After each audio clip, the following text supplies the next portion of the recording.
10, 9, 8, 7, 6, 5, 4, 3, 2, 1.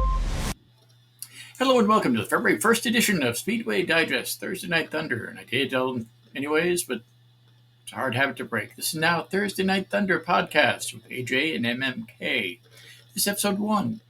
After 267 episodes of the other show, we are down to a new beginning tonight. I'm your host, Adam Jason Sinclair, and tonight we continue our 10-year journey and also restart to year 1. How is that, you ask? Well, after nearly a decade with Speedway Digest, we've decided to go out on our own and be able to share more of what we wanted to share. Talk to a few different people than we were able to talk to before, and just see what happens. The choice wasn't entirely ours. More on that later in the program. But we have high hopes for a great year with amazing guests, cool stories, and more. We're very happy you decided to join us tonight and hope you'll have a great time. I'm sure I'm going to as well. Tonight, on the most hardcore program on the internet, we'll be talking about the Rolex 24, previewing future events, and discussing whatever other motorsports pops into the conversation. This week's guest is Ted Giovanis, a 77-year-old professional racer, founder of Team TGM, and author of a new memoir, Focus Forward, Life Lessons from Racing.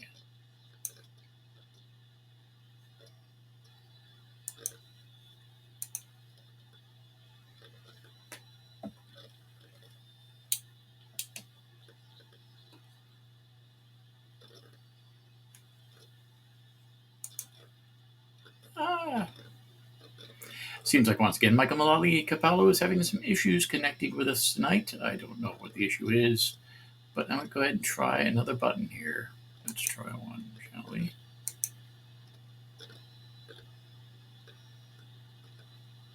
I just sent Mykkal Capallo an invite to become a speaker on the show. She should have it now, hopefully.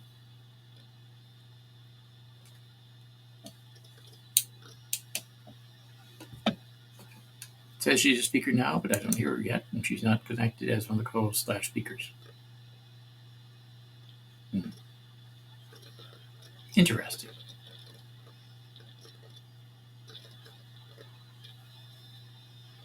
Let's hope she connects later, but let's go ahead and get started now. Life comes at you fast when you're traveling at 180 miles per hour.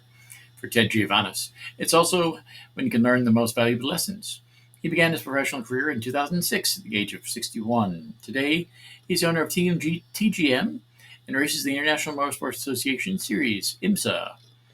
He has competed throughout the United States and Europe, including the 24 Hours of Daytona and the Ferrari Challenge in Monza, Italy.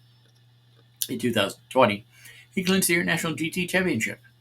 He is the previous record holder at Nelson Ledges Road course in Ohio. In Focus Forward, Ted shares experience he's gained starting an auto racing career at age 46. A ride of 3 decades still in overdrive. He shows readers now how the tools of racing and the teamwork within it are applicable to any part of life, whether preparing in the garage, taking practice laps, or revving the engines for the start of the race. Giovanis puts readers in the driver's seat to make the most of every day. Let's go ahead and see. 1 second here.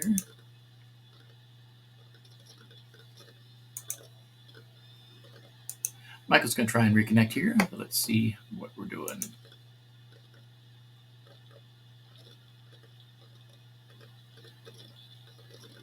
We're still standing by for Mykkal Capallo to reconnect here. Hopefully she gets in momentarily. And hopefully our guest, Ted Giovanis, is able to connect as well. Well, I see Michael's back in the studio here, but I don't know if she's actually able to speak or if she's just listening. Let's see if this works.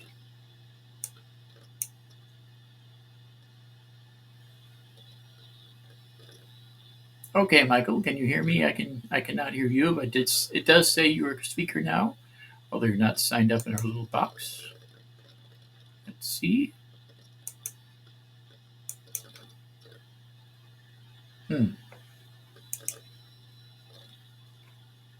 Okay, this is not working again, but it's kind of weird. The gremlins have decided to follow me here to Podbean, to my new account, which is fine, but hopefully they end up going away soon. because hopefully tonight's guest, Ted Giovanis, will be joining us momentarily. I did get an email from him a few moments ago saying he's all set and ready to come on the show. I did let him know to connect a few minutes after 8 o'clock. It's now a few minutes after 8, and I don't see him in the program yet. And of course, Mykkal is not connected to Podbean here for whatever reason, but we'll see if that works later.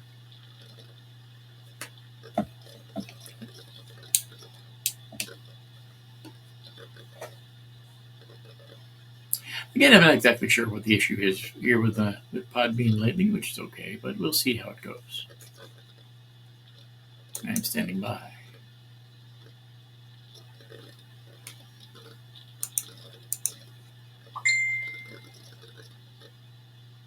We're also standing by for our guest tonight, Ted Giovanis, supposed to be on the program with us this evening.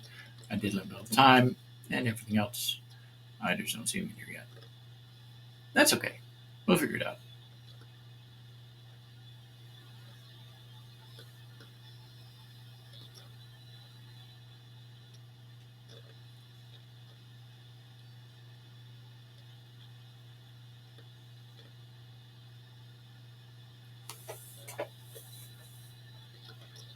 Now, this is, of course, now an auspicious start to our new podcast program, but I didn't expect anything different.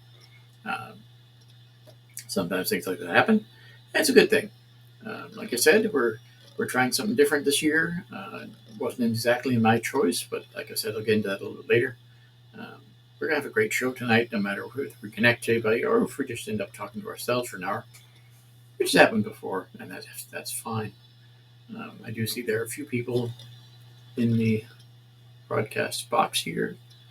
I have set up to allow call-ins. I haven't had any. Mykkal trying to call in here a minute ago. I don't see her online now, but we'll see how that happens. Also connected to Ted Giovanis. I got his information. I don't see him in the box yet either. So we'll see how it goes. Let's just see how it goes here. Yeah, it could be pretty good. Could be a good show. I know it's going to be a good show. It's going to be a good year. Like I said, we've got a new addition to our new podcast here.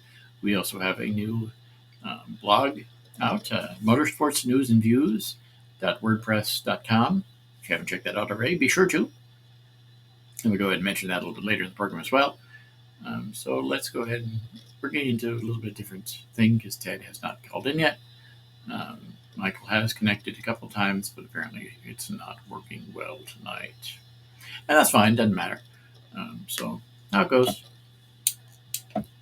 Everything is how it goes. Anyway, so we're trying something a little bit different this week, and we're seeing how it goes.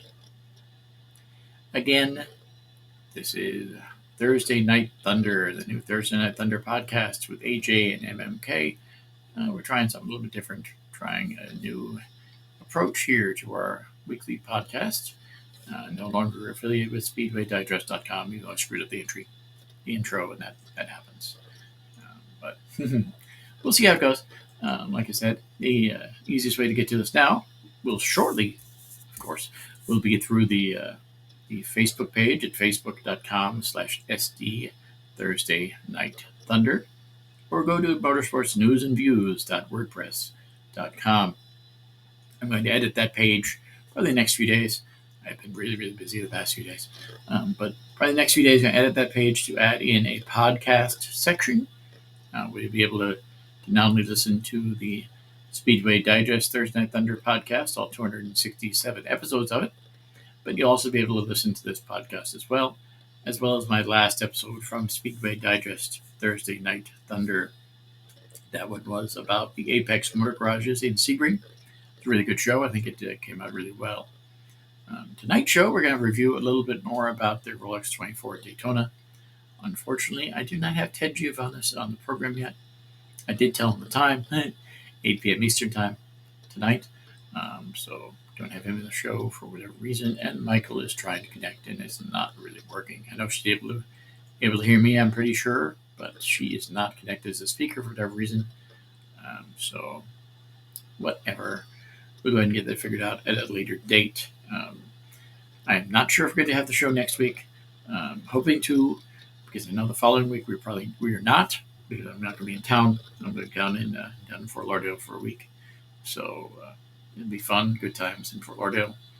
Also getting ready for a cruise. I'm going to go ahead and probably have some cruise content coming up on this program in the future. I do have a few people who are interested in being on it related to the cruising industry. So that could be interesting. I think that'll be fun for you guys and for me to learn a little bit more about that. As I said, unfortunately, our guest tonight is not connected. Our co-host is not connected, and I am connected and basically sitting here talking to you guys and hoping that everybody else is connected in the future. Doesn't look like that's going to happen, but let's go ahead and keep going for now. We'll move a little bit further down in the script here and talk briefly, of course, about Andrea Cadillac, which had the major announcement yesterday.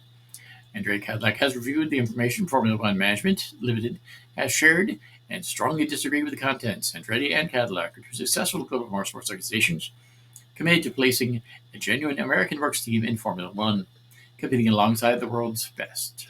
We're proud of the significant progress we've already made on developing a highly competitive car and power unit with an experienced team behind it, and our work continues at pace.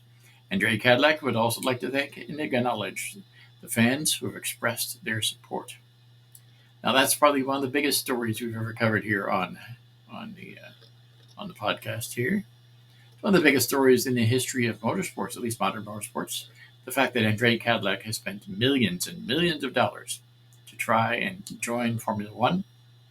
And yesterday, the Formula One management guys, which are basically the owners, came out and said, no, we're not interested. Thank you very much. Not interested for next year. We might give you a shot again in a few years. We might not.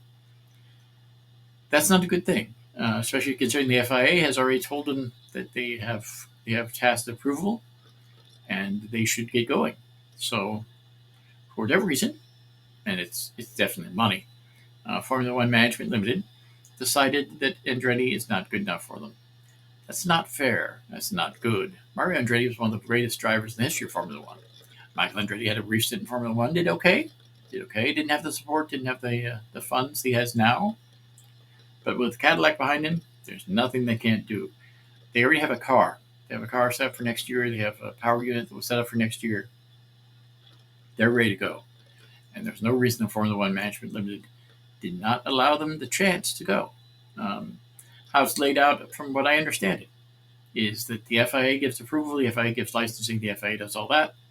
Formula One Management Limited, with the Liberty Media as the contract holder, they're the ones who administer the series, which basically means the FIA can say, okay, Andretti, you can be there, you can compete all you want. You've got the licensing, you've got their approval, but you're not going to get paid because Liberty Media and Formula One Management Limited, they're the ones who offer the pay. So there's not really much point of showing up at a racetrack if you're not going to get paid. I'm sure a lot of the people would not appreciate that. So we'll see how that goes in the future. It'll be a long, drawn-out process, I'm sure. Andrea Cadillac is a great team. They're going to get it figured out, I'm sure. But may not be next year. It might be the following year now. What's going to be interesting next year in 2025 is the big news from today, of course, is Lewis Hamilton is leaving his current team, going to be going to Ferrari in 2025. This, of course, means that Carlos Sainz, who is the current Ferrari works driver, the main driver there at Ferrari, is moving on. He announced also today that he's not going to be at Ferrari, and he'll be announcing his future at a later date. Lewis Hamilton's a great driver. Lewis Hamilton's probably one of the best drivers in the modern era of Formula One. You can argue that. If you don't agree with it, you're probably wrong. He's a great driver. He's had some great runs, and he's an amazing asset for any team that he runs with. He'll be really good at Ferrari next year. He'll probably have a really good year this year, Mercedes. So let's hope he goes out on a bang, and we'll see. Be a good thing to watch. As I said, I'm going to try to get down to the Formula One race this year. I didn't do it last year because I was on a cruise last year in May. As some of you remember, long-time listeners of the show, not necessarily this iteration, but you know what I'm going with. So I wasn't around last year for the Formula One race, but this year I will be in town. I'm really, really looking forward to it. Be cool just to go down there at least once, see how it goes. I did have some connections last year who were willing to pay for my my tickets and all that sort of stuff. So I'm really hoping that happens this year. We'll see how it goes again, and we'll go from there. At this stage, we're still standing by for Ted Giovanis. I don't know why he hasn't connected yet. I don't know what the deal with that is. But we'll see whether that happens or not, and we'll move on from there. If he doesn't connect tonight, we'll figure it out. We'll contact his PR woman, and we'll move on and see if we can get him next week, perhaps. The 62nd running of the Rolex 24 Daytona is in the books, and to be fair, to say the highly anticipated race start for the 2024 IMSA WeatherTech Sports Car Championship lived up to its billing. There were a huge amount of people there. It was insane. Probably 30% more than any time in the past. It's a really good race. Really competitive the whole time. The best part of it, I think, is the fact that the first two cars, 7 and 31, were competitive the entire night, the entire 24 hours. From the time that we left on Friday night to head out for the night, which we're not some of those crazy people who head out there for the whole 24 hours, although if you can, that's great. But we didn't do that. By the time we left at 7 p.m., the top two cars remained the top two cars until the time we left a little before noon time on Sunday. So it was a really, really competitive race. Let me go ahead and make this a team a bit bigger. The largest crowd in event history saw a deep and competitive 59-car field produce fierce racing throughout, leading to the final frantic hour that saw the top 5 in Grand Touring Prototype and Le Mans Prototype 2 classes, and the top 2 in Grand Touring Daytona finish on the lead lap. Only in GTD Pro, with the number 62 Risi Competizione Ferrari 296 GT3 scored the team's first Rolex victory for the Ferrari, did the class winner not take the checkered flag on his own lap. Not only did Porsche take the overall victory in the form of the number 7 Porsche Penske Motorsports Porsche 963, the German marquee took home 4 of the top 6 placings, thanks to the number 6 Porsche Penske's 4th place finish ahead of Proton Competition's number 5 Mustang Sampling and the number 85 JDC Miller Motorsports 963. Thus, while rival manufacturers Cadillac and Acura collected championship points for second and third respectively, BMW's points haul in the manufacturer standings was limited to 4th place, with the number 25 BMW M Team RLL BMW M Hybrid V8 posting the manufacturer's best result of 7th. Now, we were lucky enough this past weekend to talk to one of the guys from Porsche Motorsports, Tom Moore. You've probably heard us refer to him in the past. Tom's a good guy. He does some PR work for them. He runs a company called Dark Horse Motorsports. He used to represent drivers. I don't know if he does that as much anymore. I think more now. He's more of the series itself. So that's kind of interesting. But it's good to talk to him about the team, about the Porsche, about the sport in general. It's a healthy sport. It was really, really healthy with the fact that there were so many people there this weekend.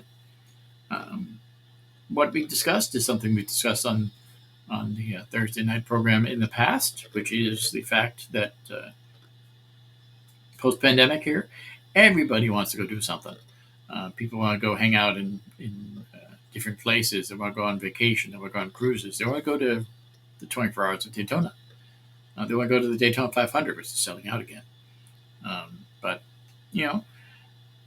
whether they are there as race fans or they're just there to say, hey, I went to the Rolex 24 at Daytona. It was cool. Let's do it again. That's really the hope, because it's always better to have more people there. There is a limit, of course. It does get busy at certain areas. There's choke points even in the infield of a 3.66 mile or road course. There's some choke points there. But overall, it was pretty good. We were able to find seats in the main grandstand, both on Saturday and Sunday. We had to look around a little bit on Saturday when we got up from our seats. Because we got there on Saturday morning, we sat down about a little before 11 a.m. The race was slated to start at 1:40 p.m. So that's about 2.5 hours sitting down, which is fine, whatever. So we sat there, we watched some of the pre-race things, which were cool. Talked a little bit about how the race was going to go, listened to the radio. The DJ guy was way too loud, but that happens there too. And we did that. Sat there until about 3 o'clock, I think. Wandered down to the end of the pit area, watched the first section of pit stops, and then we went back to our different seat close to the turn one there, basically coming in and out of the International Horseshoe. So we did that, and then we went out for dinner. We came back for some night running. We sat close to the pit road in the night time. Stayed there for a few more hours. Left there probably about 8 o'clock on Saturday night. So that was cool. It was definitely warmer than has been. So it was cool. It was a good race. Weather was very nice. Wasn't too cold, wasn't too hot. So that was cool. That was cool too. But looking forward to a good season of racing this year. Probably going to head up to Sebring in February, probably the 25th for the Trans Am race. I'm working on a deal for that. So that'll be good. And heading up to Sebring again in March, the 16th of March. That'll be for the 12 hours of Sebring. I believe they're going to have Lamborghinis there. Plus, we want to try and talk to the guy from Apex Motor Garage who we talked to last week. So we'll see how that goes. It was really cool.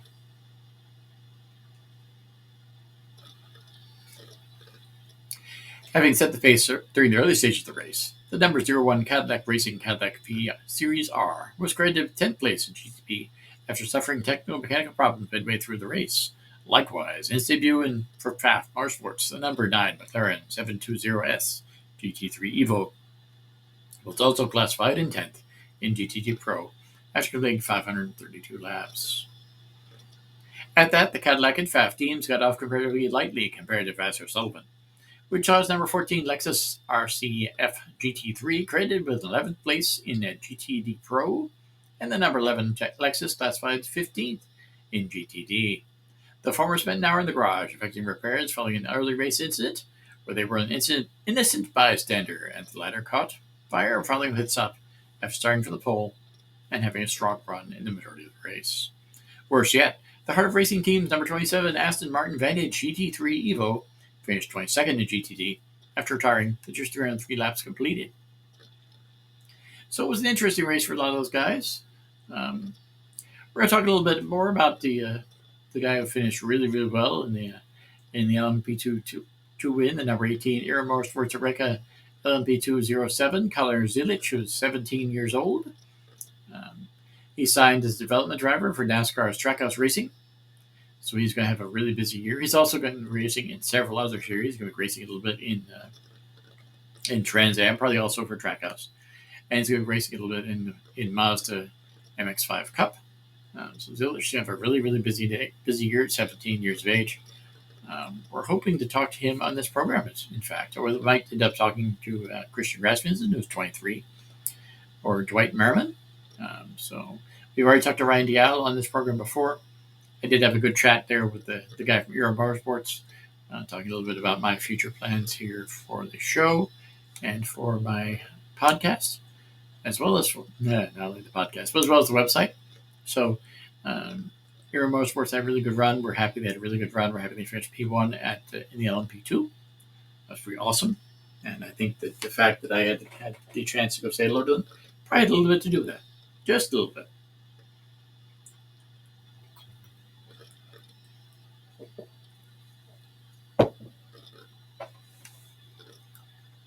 So it's going to be a really good weekend this weekend. Of course, the NASCAR series gets off to a good start. As you pull your seatbelt tights and start grandeur, the 2024 NASCAR Cup Series season is upon us. And for the third consecutive year, the Los Angeles Memorial Coliseum will play host to the Busch Light Clash at the Coliseum on Sunday, February 4th at 8 p.m. Eastern Time on Fox, MRN, and SiriusXM NASCAR Radio. But this time, the annual special event will be joined by NASCAR Mexico Series, which will start their 2024 season this weekend with the King Taco La Battaglia en el Castillo on Sunday at 4:30 p.m. Eastern Time on Fox, Fox Deportes, and MRN Radio. It's the first ever NASCAR Mexico Series race in the state of California. Excuse me. So what do you watch this weekend on the Busch Light Clash at the Coliseum on Fox Sports 1 from 6 to 8 p.m. on Saturday? You can watch that on the practice. See the qualifying heat races on Fox Sport 1 from 8:30 p.m. until 9:30 p.m. also on Saturday. Then, of course, they've got the King Taco La Battaglia in El Calcio on Fox Sports 1, Fox Deportes at 4:30 p.m. on Sunday. The Bushlight Clash Last Chance Qualifiers race is on Fox from 6:30 to 7:30 p.m. Eastern Time on Sunday. And the Bushlight Clash the Coliseum is on Fox from 8 p.m. to 10 p.m. also on Sunday.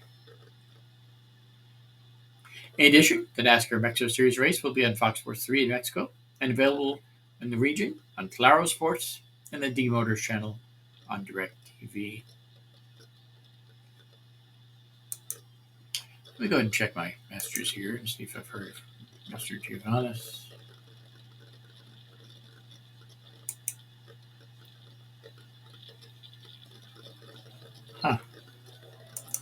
Apparently he had trouble getting in too. Let's see.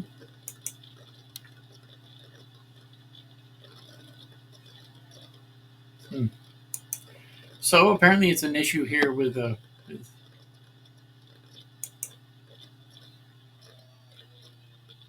Podbean, and that's fine. As long as you can hear me, I'm happy about that. And we'll go ahead and reschedule Mr. Giovanis for another time, probably next week. I believe he was able to hear me a little while ago. So it sounds like he actually got into the program and just was one of the listeners, was not one of the speakers, which apparently is the same issue that Mykkal's having. I don't know exactly why that is, and I'm not sure I can figure it out. But we'll give it a shot again next week. Anyway, let's talk a little bit about why I left Speedway Digest, how it all panned out. As you all know, 2 weeks ago, we had a great start to our 2024 season. We talked to the guy from Apex Motor Garage, Chris Armstrong. It was a nice chat. It was good. He was a great guest. He listened to the entire program. He contributed quite a bit. We learned a little bit more about Apex Motor Garages and their work around the Sebring International Raceway, how they're going to develop the area with the racing condos and that sort of thing, plus the driving club, the Sebring Driving Club. So they're going to work on licensing. They'll be working on all sorts of things, and it'll be really cool. We had that. That was fun. It was good. Then, the following day, I was scheduled to be heading out to the Aurora before the Rolex 24, which I did, and it was a great time. Aurora is an interesting thing. It's a great way to get the season started. They had all the cars there warming up for the Rolex 24 at Daytona. Unfortunately, I decided to contact the people there in Daytona because I had been granted media access. Now, media access in Daytona, especially for the Rolex 24, is sort of at a premium. They squeeze you into the media center. You're able to see things that no one else sees. You're able to get in touch with drivers, get in touch with team people, sponsors, and that sort of stuff. It's a great opportunity. It really is. It's amazing to do that. But, and this is a big but, it's not where I want to hang out all weekend and watch a race on little modders in a media center. What I do when I'm lucky enough to get media access, and it's been very great to do that over the past more than 15 years now, both for Speedway Digest as well as Examiner.com. What I do generally when I get media access is I hang out there for a little while. I pick up information. In some cases, they have flyers and that sort of thing. Other cases, they have people who are hanging out there and just giving interviews. I've actually had a chance to get media access to the Daytona 500 one time. That was under a previous media arrangement at the track, where they had a different group of people dealing with that. And it was cool to hang out there in the media center. It was cool to see Rutledge Wood. It was cool to see all that stuff there. You can tell how old it was because Rutledge was the big thing there on NBC at the time in the Daytona 500. But anyway, this weekend for this past weekend, as well as the Aurora weekend, I was originally granted media access.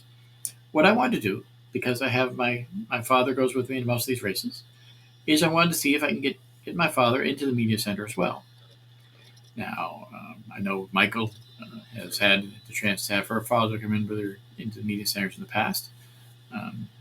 Other series are much more accommodating than NASCAR or IMSA. As NASCAR is the owner of IMSA, they are not as accommodating in that sort of thing. And all I wanted to do was have him come in. I explained to them that he wasn't going to stay there all day. There's going to be a place to warm up, basically sit down for a minute, and all that sort of thing. And they didn't like that. They didn't think, they explained to me in an email, it was a lengthy email, that the media center was for working media professionals. I get that. I understand that. I don't have any issue with that. I've always produced a lot of content when I hang out in the media centers. I've always produced a lot of content when I don't hang out in the media centers. I've always tried to produce a lot of content no matter what. But they really weren't keen on the fact that I was just going to use it basically as a place to warm up, because it was the original forecast was for it to be really cold there in Daytona, as it normally is. So I said, yeah, I'd have my father come in there and we'd basically have a place to hang out and warm up for a while. And they really, really didn't like that. They explained to me it was for media. They explained to me for the fact that I wasn't allowed to get autographs if I was a credentialed media person, which is fine. When I've been credentialed media, I haven't done that sort of thing anyway. They basically just laid out a huge list of stuff that they really they weren't allowed to do when they were a credentialed media person. That's fine. That's totally fine. I thought that what they should have done, if they were going to be like that, and they were, is just to say, hey, I'm sorry, Mr. Sinclair, but if you're going to be hanging out with your father, we would prefer that you hang out in the media center, or that you come into the media center and he can wait outside or whatever. I would prefer them to say no. Your father cannot come to the media center. If there's an issue with that, let us know. Instead, they contacted not only me, but apparently on the side they contacted the director of Speedway Digest, Stephen Wilson, who I had mentioned in the thing as he was also credentialed. But they reached out to him and basically asked for that the credential be revoked. That isn't cool, but they did. And so at that point, Stephen Wilson, who was concerned that in the future Speedway Digest might have issues, also decided that it might be the best thing if we parted ways. He changed passwords for the website for SpeedwayDigest.com. He changed passwords for Podbean, for this podcast, for the Speedway Digest Radio Network. So I had to re-up things with Podbean my own, using the AJ Sinclair name as opposed to using Speedway Digest. And I had to redo, if I wanted to continue covering and producing content I have produced, sending out the news releases and that sort of thing, as well as other interview opportunities. I had to come up with an idea for a website to publish that, and I did. motorsportsnewsandviews.wordpress.com. That might actually become the name of that might change, like WordPress or motorsportsnewsandviews.blog or something like that. Haven't quite decided yet. But I actually think that when I started out here with Speedway Digest, we'd just been dropped from Examiner.com and just dropped it. The entire thing had changed. They dropped their motorsports division. They dropped all sorts of things rather quickly. So I was desperate at the time. I came on to Speedway Digest. Speedway Digest was great. Speedway Digest gave me a chance to publish all the content I wanted to publish. It gave me a chance to get some media connections I didn't have before. It gave me a chance to interview some people. It gave me great opportunities. It's been a great 10 years. It really has. But it's definitely time to move on. Because I have some different ideas on how to move on in the cover my own things. Might do some more NASCAR things, might do some other stuff. So I'd advise you to check out motorsportsnewsandviews.wordpress.com. I have posted an awful lot of stuff before last weekend. I have an awful lot of stuff sitting in my inbox. Getting ready to be posted in the next few days, probably Sunday, I think. So be sure to check that out then. As I stated, I'm going to be editing that page a little bit more, adding in information about the podcast. Hopefully you're enjoying this show. Hopefully you understand that the gremlins happen and those sort of things happen, but I'm going to work through it. And we'll end up getting some great guests in the near future. I'm going to try and get Ted Giovanis on the show. I'm not thinking next week. I'm thinking like a couple weeks. I'm going to try and get some people at Your Motorsports on the show next week. So that'll be awesome. I'm going to try and get some other Rolex 24 related people on the show. I do have a few connections. And we also have some other people. Mykkall's working with some people to come on the program as well. So hopefully she gets that worked out shortly. And we'll end up having a great season. With that, let me go ahead and leave you guys tonight. Thank you very much for listening to the program. I've already told you a little bit more about my new podcast that you're listening to, of course. I don't have a website for that as of yet. But as I stated, I'm going to go ahead and do the motorsports news and views.wordpress.com. I'd also invite you to go to facebook.com/SD Thursday Night Thunder. I'm going ahead and reposting all the articles I'm posting now onto that Facebook page. So you can check that out there. In addition, if you're a fan of South Florida, and who isn't, be sure to check out the latest news and information about our Slice of Paradise and my travel blog, For War Plums Fantastic Finds. You can be found at For War Plums Fantastic Finds.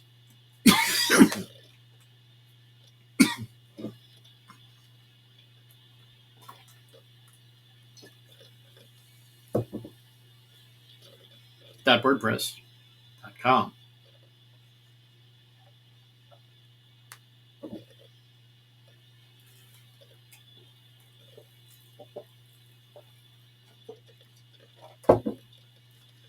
Again, I thank you all for listening. Hope you enjoyed the show. It will be a little bit different from here on. We're going to have some different guests, in addition to Motorsports guests. So we're trying that out. And hopefully it all comes together. But thank you for all your support in the past. If this is your first time, welcome. If you've listened for all 267 additional episodes, thank you very much indeed. And if you only listen for a couple here and there, that's great too. But we look forward to seeing you again next week in the Thunderdome as we discuss the major issues in the world of modern auto racing. Have a great night, and thanks again.